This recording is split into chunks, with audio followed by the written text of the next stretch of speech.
बिस्मिल्लाहिर्रहमानिर्रहीम। বন্দর girls school and কলেজের করোনাকালীন অনলাইন ক্লাসে সবাইকে স্বাগতম। আজকে আমি তোমাদের সপ্তম শ্রেণীর গণিত বিষয় সম্পর্কে আলোচনা করব। আমি জনাব নাঈম ইসলাম তোমাদের আলোচনার বিষয় আজকে ঠিক করেছি জ্যামিতি। আমি আলোচনা করব সম্পাদ্য এবং উপপাদ্য নিয়ে। তো আমাদের আলোচনা আজকে থাকছে নবম অধ্যায়ের সম্পাদ্য 6, উপপাদ্য 4 এবং দশম অধ্যায়ের উপপাদ্য 1। প্রথমে আমরা 141 পৃষ্ঠায় যাই, যেখানে নবম অধ্যায়ের সম্পাদ্য 6 রয়েছে। আমরা দেখতে পাচ্ছি লেখা আছে সম্পাদ্য 6 এর সমকোণী ত্রিভুজের অতিভুজ ও অপর একটি বাহু দেওয়া আছে, ত্রিভুজটি আঁকতে হবে, যেটাকে আমরা সাধারণ নির্বাচন বলি। অর্থাৎ সম্পাদ্য বা উপপাদ্যের প্রশ্ন যেটা দেওয়া থাকে সেটাকে বলা হয় সাধারণ নির্বাচন। তোমাদের আরেকটি বিষয় খেয়াল রাখতে হবে, আমরা সম্পাদ্য সাধারণত চিত্র নির্ভর বলে থাকি, অর্থাৎ চিত্র নিখুঁতভাবে আঁকতে হবে।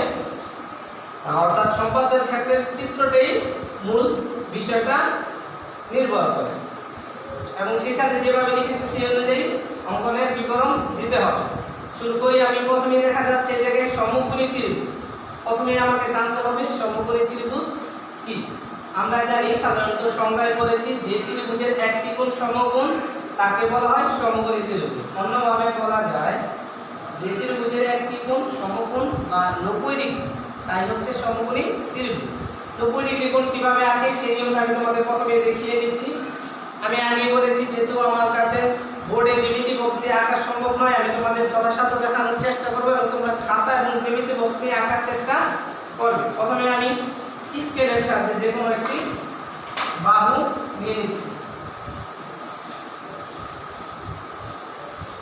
90 ডিগ্রি কোণ অঙ্কনের জন্য আমাকে প্রথমে পেন্সিল কম্পাস নিতে হবে এবং যে কোনো দৈর্ঘ্যে প্রথমে এই জায়গা থেকে বসিয়ে একটি চাপ আঁকতে হবে। অর্থাৎ আমি যে কোনো ইচ্ছে মতো একটি চাপ আঁকতে পারি।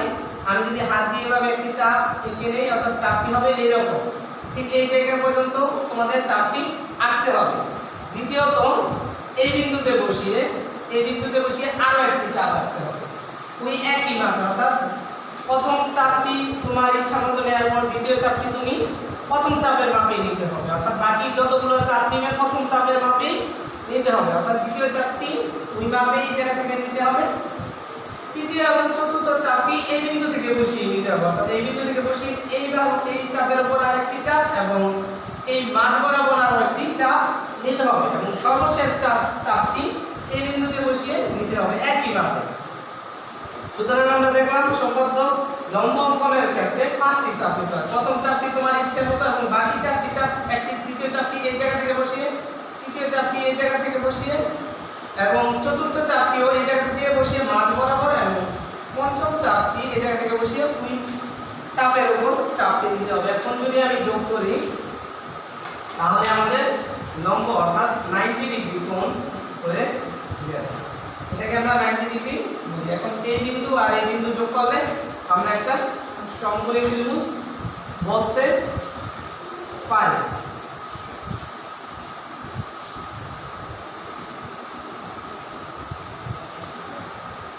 আমরা বলে রাখি সমকোণের সংলগ্ন বাহু দুটির যে কোনো একটিকে ভূমি বলতে, অপরটি অবশ্যই লম্ব বা উচ্চতা লম্ব বা এবং সমকোণের বিপরীত বাহুটিকে আমরা বলে থাকি প্রতি। আবারও খেয়াল করো, সমকোণের সংলগ্ন বাহু দুটির যে কোনো একটিকে ভূমি এবং অপরটিকে লম্ব বিবেচনা করা যায়। তোমরা চাইলে এটাকে ভূমি বলতে পারো, তখন এটা হবে লম্ব। ঠিক কোণের বিপরীত বাহু কি হবে? অতিভুজ। তবে অতিভুজ একটি নির্দিষ্ট বাহু হবে। তোমরা সমকোণী ত্রিভুজ সম্পর্কে ধারণা পেলে এখন আমি মূল সম্পাদ্যে চলে যাই। আমি সাধারণ নির্বাচন থেকে শুরু করে সবগুলো মুছে ফেলছি। তোমরা চিত্রটি ভালো মতো লক্ষ্য করো কিভাবে একটি সমকোণী ত্রিভুজের অতিভুজ ও অপর একটি বাহু অর্থাৎ লম্ব হোক বা ভূমি হোক জায়গায় আছে, তার সাহায্যে একটি ত্রিভুজ সমকোণী ত্রিভুজ আঁকা যায়, তাই দেখাচ্ছে।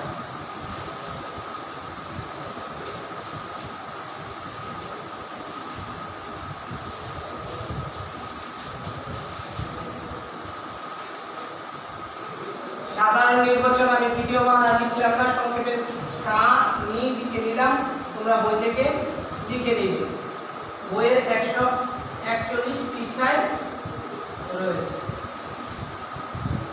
এখন তোমাদের অতিভুজে বলা আছে, অর্থাৎ সাধারণ নির্বাচনে বলা আছে অতিভুজ এবং অপর একটি বাহু দেওয়া আছে। অতিভুজ এবং অপর একটি বাহু দেওয়া আছে, তোমাদের ত্রিভুজটি আঁকতে হবে। তো প্রথমে আমি একটি অতিভুজ নিয়ে, অতিভুজটি অবশ্যই বড় হতে হবে অপর বাহু থেকে।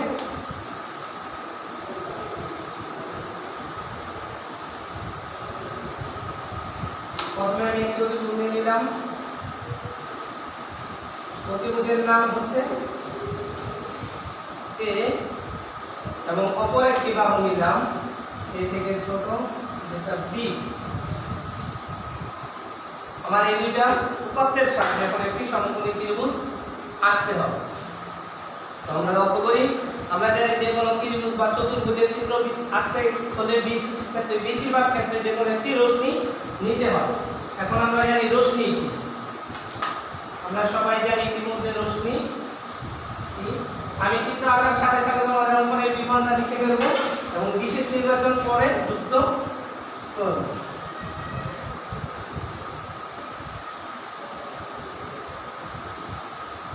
যেহেতু আমি প্রথমে একটি রশ্মি, যে কোনো রশ্মি বি বিডি নিলাম, আমি লিখে ফেলে যে কোনো রশ্মি বিডি নি। এক্ষেত্রে তোমরা নি লিখতে পারবে না, নি লিখতে হবে। যে কোনো রশ্মি বিডি নিলাম, যে কোনো রশ্মি বিডি নিলাম। তোমরা স্কেল এবং জ্যামিতি বক্সের সাথে স্কেল দিয়ে সুন্দরভাবে খাতায় আঁকতে পারো এবং অবশ্যই তোমাদের পেন্সিল ব্যবহার করতে হবে। যে কোনো রশ্মি বিডি নিলাম, রশ্মি বলার কারণ হচ্ছে তার এক প্রান্ত উন্মুক্ত অর্থাৎ খোলা এবং অপর প্রান্ত স্থির। আমরা জানি যার এক প্রান্ত খোলা তাই হচ্ছে রশ্মি। এখন এই রশ্মি থেকে আমাকে বি এর সমান করতে, বি এর সমান করে কেটে নিতে হবে। আমি কিভাবে খাতায় আঁকবো, প্রথমে বি এর দৈর্ঘ্য পেন্সিল কম্পাসের সাহায্যে মেপে এই বিন্দুতে বসিয়ে বি বিন্দুতে বসিয়ে কেটে নেব, একটি চাপ আঁকবো বি এর কারণে, সেটা হবে বিসি। আমি ধরে নিলাম এটার মাপ এই অনুযায়ী মাপ এই জায়গা পর্যন্ত আসলো, এটা সি বিন্দুতে ছেদ করে। তো আমি এবার লিখতে পারি বিডি থেকে বি এর সমান করে বিসি অংশ পেতে। কিছুক্ষণ আগে আমি তোমাদের লম্ব আঁকার নিয়ম দেখিয়েছিলাম। লম্ব আঁকতে হলে 5টি চাপ আঁকতে হয় একই মাপের। তো তোমরা সেই চাপগুলো দেখেছো, আমি আবারও রিপিট করছি। প্রথমে তোমরা যে কোনো মাপের একটি চাপ আঁকবে, অর্থাৎ যে কোনো মাপের একটি চাপ এই বিন্দুতে বসিয়ে দ্বিতীয় চাপটি আঁকবে, এই বিন্দুতে বসিয়ে তৃতীয় এবং চতুর্থ চাপটি। চতুর্থ চাপটি হবে মাঝ বরাবর এবং এই শেষের বিন্দুতে বসিয়ে তোমাকে শেষের চাপটি আঁকতে হবে এই চাপে। যখন তোমরা এটা যোগ করবে, আমি উপরে লেখাগুলো মুছে দিচ্ছি তোমাদের সুবিধার জন্য।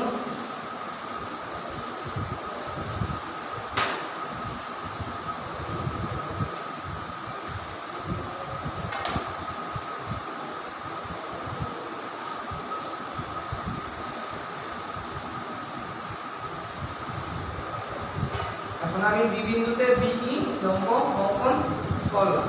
তো আমি লিখে নিই বি বিন্দুতে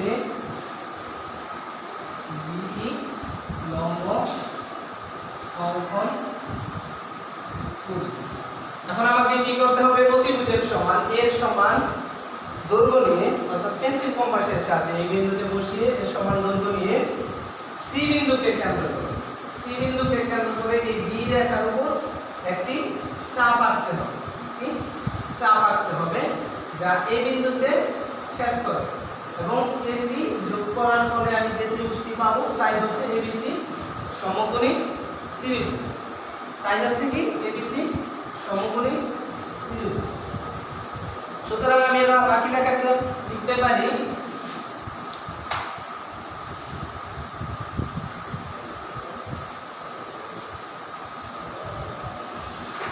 আমরা বাকি লেখাটা লিখতে পারি সি কে কেন্দ্র করে, সি কে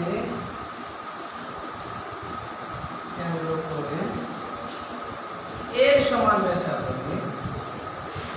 এর সমান ব্যাসার্ধ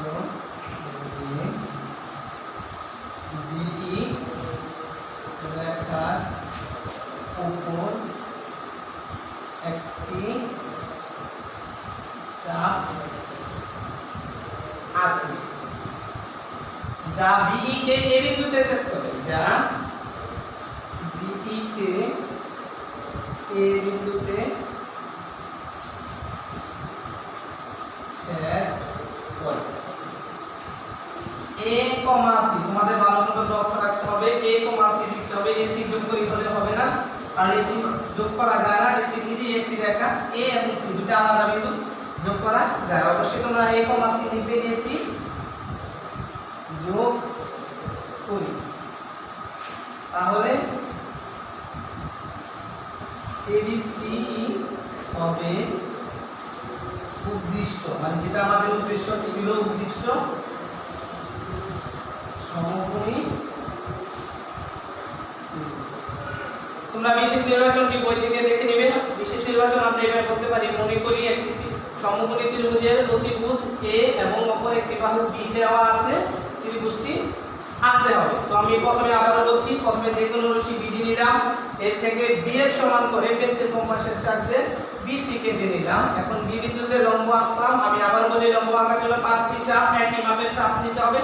প্রথম চাপটি তোমার ইচ্ছে মতো এবং বাকি 4টি চাপ ওই চাপের মাপে নিতে হবে। তারপর C বিন্দুকে কেন্দ্র করে B রেখার উপর এর সমান ব্যাসার্ধ নিয়ে একটি চাপ আঁকতে হবে, যা এই বিন্দুকে ছেদ করবে। AC যোগ করার পর আমরা আমাদের কাঙ্ক্ষিত ত্রিভুজটি পেয়ে যাব, অর্থাৎ ABC হবে উত্তর সমকোণী ত্রিভুজ। অর্থাৎ আমরা সম্পাদ্য 6 শিখলাম এবং তোমাদের মনে রাখি সম্পাদ্যটি খুব গুরুত্বপূর্ণ, পরীক্ষায় বেশিরভাগ ক্ষেত্রে আসার সম্ভাবনা থাকে। তো এখন আমি তোমাদের 134 পৃষ্ঠার উপপাদ্য 4 নিয়ে আলোচনা করব। তো আমরা সবাই 134 পৃষ্ঠায় যাই এবং উপপাদ্যটি লক্ষ্য করি, উপপাদ্যটি কি বলা আছে। তোমরা সবাই সাধারণ নির্বাচনটি করে নাও।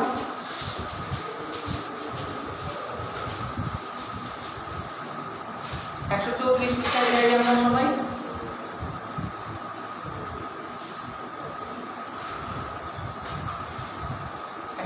পৃষ্ঠায় আমরা দেখতে পাচ্ছি লেখা আছে ত্রিভুজের প্রমাণ করতে হবে ত্রিভুজের যে কোনো দুই বাহুর সমষ্টি এর তৃতীয় বাহুর দৈর্ঘ্য অপেক্ষা বৃহত্তর। অর্থাৎ সাধারণ নির্বাচন কি? সাধারণ নির্বাচন লেখার আগে তোমরা একটু কথা লিখে নিবে, প্রমাণ করতে হবে। প্রমাণ করতে হবে, আমি সংক্ষেপে লিখলাম প্রমাণ করতে হবে যে তোমাদের উদ্দীপকটি দিবে ত্রিভুজের যে কোনো দুই বাহুর সমষ্টি এর তৃতীয় বাহু অপেক্ষা বৃহত্তর। তো আমি প্রথমে একটি ত্রিভুজ নিয়ে নেই। ত্রিভুজটি এমনভাবে আঁকি যেন এর নিচের বাহুটি বড় থাকে। ত্রিভুজটি এমনভাবে আঁকি যেন এর নিচের বাহুটি বড়। প্রথমে আমি ত্রিভুজটি নিয়ে নিলাম এবং যার নাম নিলাম A B C। সুতরাং আমি সহজভাবে আগে লিখি, মনে করি বিশেষ নির্বাচন কি হবে। মনে করি ABC একটি ত্রিভুজ। এখন আমাকে প্রমাণ করতে বলা হয়েছে যে কোনো দুই বাহুর সমষ্টি তৃতীয় বাহু অপেক্ষা বড় হবে, অর্থাৎ দুইটি বাহুর যোগফল সবসময় তৃতীয় বাহু থেকে বড় হবে। আমরা যে কোনো বাহুই নিই না কেন, এই দুটি বাহু যোগ করলে এটা থেকে বড় হবে, এই দুইটা বাহু যোগ করলে এটা থেকে বড় হবে, আবার এই দুইটা বাহু যোগ করলে এটা থেকে বড় হবে। আমাদের মুখ্য প্রমাণ এটাই করতে হবে। যেহেতু ত্রিভুজটিতে সবচেয়ে বড় বাহু BC দেখা যাচ্ছে, তাই BC থেকে বাকি দুইটা ছোট বাহুর যোগফল বড়, সেটা প্রমাণ করাই আমাদের যথেষ্ট। সুতরাং আমরা বলতে পারি BC বৃহত্তম বাহু। BC এই কথাটা বলে দিলাম, কারণ এটা থেকে যদি বাকি দুইটা বাহু বড় যোগফল বড় হয়, অবশ্যই বাকি বাহুগুলি দিয়েও তাই দেখানো যাবে। সুতরাং আমরা বলতে পারি ABC একটি ত্রিভুজ, BC বৃহত্তম বাহু। আমাদের প্রমাণ করতে হবে যে AB যোগ AC, অর্থাৎ AB এবং AC যোগফল কার থেকে বড়? BC থেকে বড়। তো এটা প্রমাণের জন্য আমাদেরকে কিছু অঙ্কন করতে হবে, সেই অঙ্কনগুলো আমরা করে নেই। অঙ্কন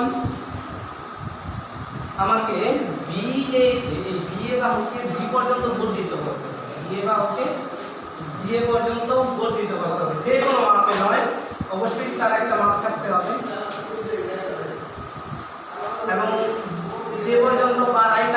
তার নাম দিলাম ডি। এই এডিটা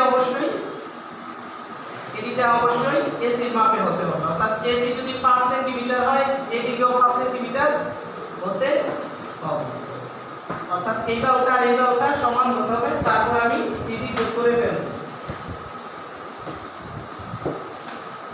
অঙ্কনটা আমি বই লিখে নেব। বিএ কে ডি পর্যন্ত বর্ধিত করি, বিএ কে ডি পর্যন্ত বর্ধিত করি যেন এডিটা আর এসিটা সমান হয়। তারপর সি এর সাথে ডি যোগ করব। অঙ্কটা আমি বই থেকে লিখে নেব। এখন আমি প্রমাণে আসি। আমি যদি মূল এই ত্রিভুজটা কল্পনা করি এসিডি, দেখা যাচ্ছে এইখানে এসি বাহু এবং এডি বাহু সমান, এসি বাহু এবং এডি বাহু সমান। আমরা জানি সমান সমান বাহুর বিপরীত কোণগুলো সমান হয়, অর্থাৎ আমরা এই কোণটা সমান এই কোণটা বলতে পারি। সুতরাং আমরা বলতে পারি এসিডি সমান এবিসি। এসিডি সমান বলতে পারি আমরা এবিসি। এখন আমরা আবার ভালো মতো লক্ষ্য করি এসিডি এবিসি এর পরিবর্তে আমরা বলতে পারি বিডিসি, কারণ এডিসি এর বেলায় কোণ ডি থাকে, বিডিসি এর বেলায় কোণ ডি থাকে। সুতরাং এডিসি এর পরিবর্তে আমরা বলতে পারি বিডিসি। এখন আমরা লক্ষ্য করি এই জায়গায় দেখতে পেলাম এসিডি সমান হলো বিডিসি, কিন্তু আমরা জানি এই বিসিডি সম্পূর্ণ কোণটা, এই বিসিডি কোণটা এসিডি ছোট কোণটা যার একটা অংশ এসিডি কোণ থেকে বড়। বিসিডি বলতে সম্পূর্ণ কোণটাকে বোঝায় যার মধ্যে এসিডি কোণ রয়েছে, অর্থাৎ সম্পূর্ণ কোণটা অবশ্যই বড় হবে ছোট কোণ এসিডি থেকে, ছোট কোণ থেকে অবশ্যই বড় হবে। কারণ হিসেবে তোমরা লিখে নেবে, কারণ এসিডি হচ্ছে কোণ বিসিডির একটি অংশ। এখন আমি বিসিডির জায়গায় বিসিডি ঠিক রাখলাম, এসিডির পরিবর্তে আমরা বিডিসি বলতে পারি বিডিসি।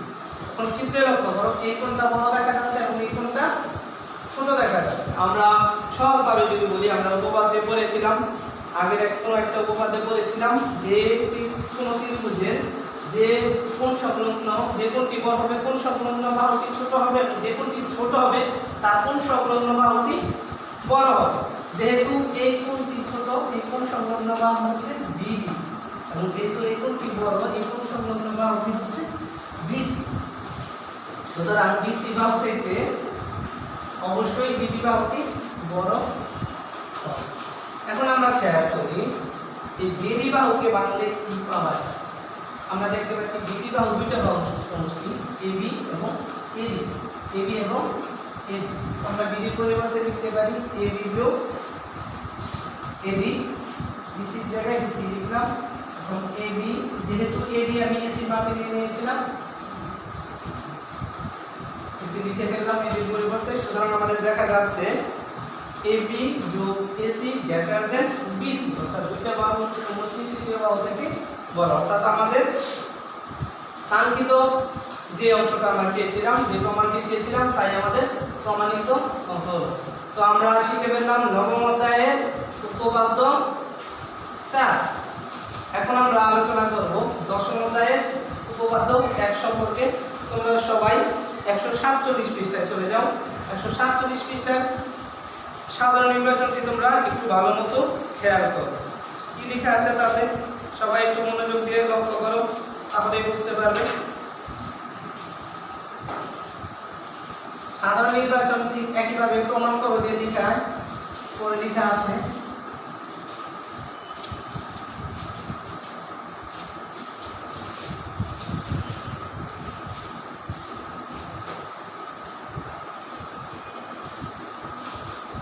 উপপাদ্য 1 প্রমাণ করতে হবে যে একটি ত্রিভুজের দুই বাহু অপর একটি ত্রিভুজের দুই বাহু এবং তাদের অন্তর্ভুক্ত কোণ সমান হলে ত্রিভুজ দুটি সর্বসমান। প্রথম ত্রিভুজটির নাম নিয়েছি এ বি সি, দ্বিতীয় ত্রিভুজটির নাম নিয়েছি ডিই এফ। প্রশ্নে আবারও তোমরা ভালো মতো খেয়াল করো, 147 পৃষ্ঠায় বলা আছে যদি দুইটি ত্রিভুজের একটির দুই বাহু অপরটির দুই বাহুর সমান এবং তাদের অন্তর্ভুক্ত কোণদ্বয় সমান হয় তবে ত্রিভুজ দুটি সর্বসম। প্রথমে আমাদের সর্বসম সংখ্যা জানতে হবে। সর্বসম বলতে বোঝায় কোন ত্রিভুজের তিনটি বাহু অপর তিনটি বাহু সমান হতে হবে এবং অবশ্যই তিনটি কোণ অপর তিনটি কোণের সমান হতে হবে তবেই ত্রিভুজ দুটি সর্বসম হবে। তো সর্বসম হওয়ার কয়েকটি শর্তের মধ্যে প্রথম শর্তটি আজকে আমরা প্রমাণ করব। তোমরা ভালোমতো খেয়াল করো, দুইটি বাহু এই বাহু সমান এবং এই বাহু সমান। অন্তর্ভুক্ত কোণ কাকে বলা হয়? দুইটা বাহুর মাঝামাঝি যে কোণটা থাকে তাদেরকে বলা হয় অন্তর্ভুক্ত, অর্থাৎ এই দুইটার আন্ডারে রয়েছে এই কোণটি এবং এই দুইটার আন্ডারে রয়েছে এই কোণটি, অর্থাৎ এ কোণ এবং বি কোণ সমান এবং এবি বাহু বিডি বাহু সমান এবং এসি বাহু বিএফ বাহু সমান। আমাকে প্রমাণ করতে হবে ত্রিভুজ দুইটা সর্বসম। বিশেষ নির্বাচন তোমরা বই থেকে দেখে নিবে। আমাদের প্রমাণের বিষয়টা আমরা নিচ্ছি। প্রমাণ করতে হবে এ বি সি সর্বসম। সর্বসম চিহ্নটা তোমরা ভালোমতো খেয়াল করো, সমান সমানের উপর একটা দেব চিহ্নের মতো দিতে হবে। এই ত্রিভুজে অঙ্কনের কোনো প্রয়োজন নেই, তো আমরা সরাসরি প্রমাণে চলে যাচ্ছি।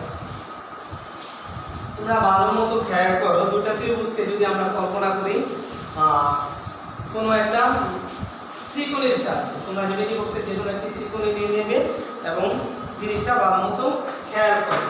ত্রিকোণের সাথে আমরা কি করতে পারি? মনে করি একটি ত্রিভুজ, এখন ত্রিভুজ ABC কে উঠিয়ে DF এর উপরে এমনভাবে বসাই যেন A বিন্দু D বিন্দু প্রথমে এভাবে বসানোর পর এই D বিন্দুটা এদিকে পড়বে এবং AB বাহু DE বাহু বরাবর ফেলবে। আবারও খেয়াল করো, ত্রিভুজ ABC কে উঠিয়ে DF এর উপর এমনভাবে স্থাপন করি যেন A বিন্দু D বিন্দুর উপর এবং AB বাহু DE বাহু বরাবর। এখন DE বাহু যে পাশে F বিন্দু আছে C বিন্দুটা ওই পাশে পড়বে, অর্থাৎ এই বিন্দুর পাশে পড়বে, এই দিকে। অন্যদিকেও পড়তে পারে, কিন্তু না, আমরা যেটা বলেছি C বিন্দু F বিন্দুর ওই পাশে পড়বে, অবশ্যই ওই পাশে ফেলবে। এখন আমরা লক্ষ্য করি কি হবে, অর্থাৎ এই ত্রিভুজটার উপর গিয়ে পড়বে। এখন আমরা যেহেতু বলতে পারি AB সমান DE, AB সমান DE, যেহেতু A বিন্দু D বিন্দুর উপর পড়েছে, তোমরা খেয়াল করো B বিন্দু কার উপর পড়বে? E বিন্দুর উপর। B বিন্দু যাবে কার উপর? E বিন্দুর উপর। এখন আবার খেয়াল করো, AB বাহু যেহেতু D বাহু বরাবর পড়েছে, A বিন্দু D বিন্দুতে পড়াতে B বিন্দু পড়বে E বিন্দুর উপর। ঠিক একই ভাবে যেহেতু এই কোণ BAC কোণ EDF, BAC সমান EDF, BAC সমান EDF। প্রথম বাহুটি যদি আমরা বাদ দিয়ে থাকি AC বাহু, অর্থাৎ AC বাহু এবং DF বাহু, যেহেতু কোণের দৈর্ঘ্য সমান, B এবং E বিন্দু যদি আমি বাদ দেই তাহলে কি দেখা যায়? AC বাহুটা কার বরাবর পড়ে? DF বাহু বরাবর। AC বাহুটা DF বাহু বরাবর পড়ে। যেহেতু কোণের দৈর্ঘ্য সমান, অবশ্যই এই বিন্দুটা এই বাহুটা AC বাহুটা DF বাহু বরাবর পড়বে, নিচে পড়ার কোনো সম্ভাবনা নেই। আবার আমরা যেহেতু বলেছিলাম AC সমান DF, যেহেতু প্রথমেই বলেছি AC A এবং D বাহু একই বিন্দুতে পড়েছে, তার মানে C বিন্দু F বিন্দুর উপর পড়বে। তার মানে আমরা তিনটা জায়গায় দেখছি, প্রথমে D বিন্দু E বিন্দুর উপর, A বিন্দু যেহেতু B বিন্দুর উপর পড়েছে সেটা তো আমরা আগে থেকেই জানি, A বিন্দু D বিন্দুর উপর এবং C বিন্দু F বিন্দুর উপর পড়বে, অর্থাৎ তিনটা বিন্দুর উপর পড়েছে। আবারও খেয়াল করি, A বিন্দুটা পড়েছে D বিন্দুর উপর, B বিন্দুটা E বিন্দুর উপর এবং C বিন্দুটা F বিন্দুর উপর পড়েছে। তার মানে আমরা বলতে পারি ত্রিভুজ ABC DF এর উপর সমপতিত হবে, সমপতিত অর্থাৎ সমানভাবে পড়বে। সুতরাং ত্রিভুজ ABC DF এর সাথে পুরোপুরি মিলে যাবে, অর্থাৎ দুইটা ত্রিকোণই যদি আমরা নিই একই ভাবে, দুইটা ত্রিকোণই নিই, তিনটা বিন্দু একই বিন্দুতে পড়বে, অর্থাৎ ত্রিভুজ ABC DF এর সর্বসম হবে, অর্থাৎ সব দিক থেকে সমান হবে। তো আমাদের এই ছিল আজকের আলোচনা। আমরা প্রথমে শিখলাম 141 পৃষ্ঠার সম্পাদ্য 6, তারপর একই অধ্যায়ের উপপাদ্য 4 এবং সবশেষে শিখলাম দশম অধ্যায়ের উপপাদ্য 1। দশম অধ্যায়ের উপপাদ্য 1 আশা করি তোমরা আলোচনা অনুযায়ী ভালোমতো সবাই মনোযোগ দিয়ে পড়বেন। আশা করি সবাই ভালো থাকবেন। আল্লাহ হাফেজ।